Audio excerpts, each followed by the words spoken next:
Ulupeju-la meya, elama eja ruta meri wete, elama oke lila itima dolaya momorelera.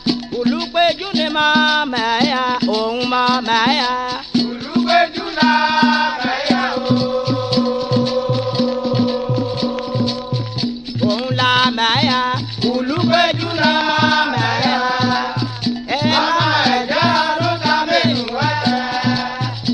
Oroke Ewo, Ilupeju-Ekiti World Tourism Development Center. The background. Ilorin was founded by the Yoruba and one of the three largest ethnic groups in Nigeria.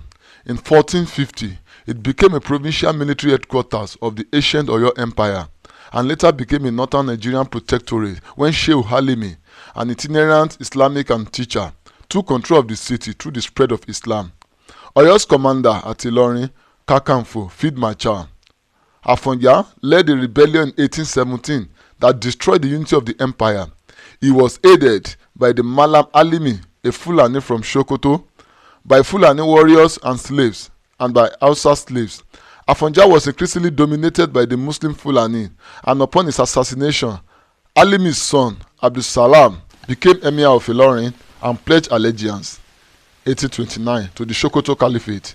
As a Muslim emirate, Ilorin subjugated several towns in Yoruba land, destroyed the Oyo capital, Oyo-Ile, Old Oyo Okutanga, 40 miles, 64 kilometers northwest.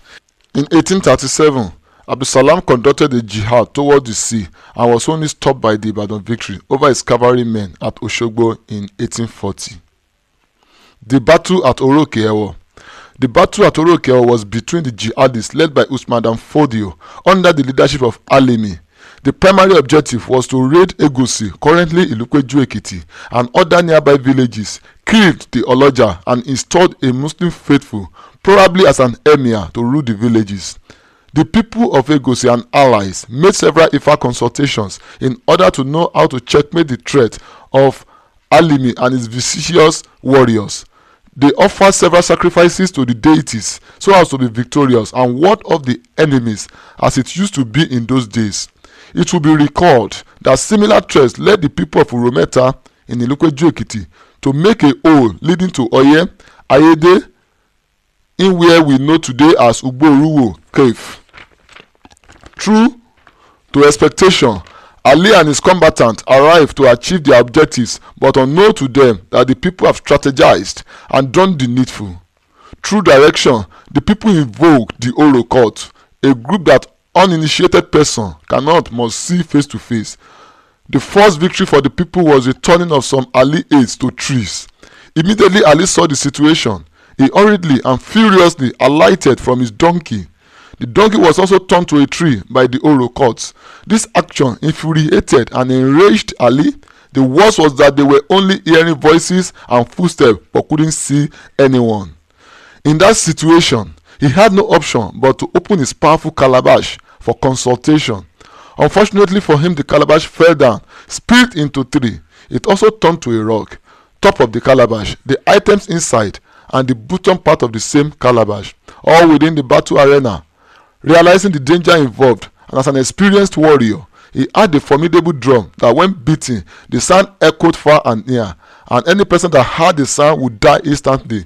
In his attempt to beat the drum, it also turned to a rock. It was horrible, upsetting, and atrocious day for him and his jihadists. Realizing the situation, he made efforts to flee the scene. The worst being that he was hearing people and footsteps but was not seeing anyone, while he was making frantic efforts to escape.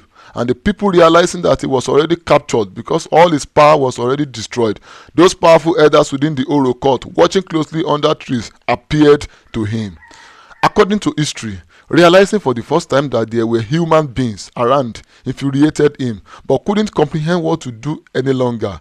The people put heads together and also turned him to a rock, having cut off his hands to signal the end of his frequent incursions into the area. The oracle already instructed and forewarned them that the easiest way to conquer him and his co-jihadists was through the power of rock, because the place itself was rocky in nature. After he became the rock, Some of his jihadists were captured as slaves, while some were executed, as it was the custom in those days. The victory was achieved through the unity of purpose of the headers, warriors, Ifa priests, Oro deity worshippers, etc. The people were truthful and honest followers within and without ends. Every Ifa oracle's instruction were carried out to the latter.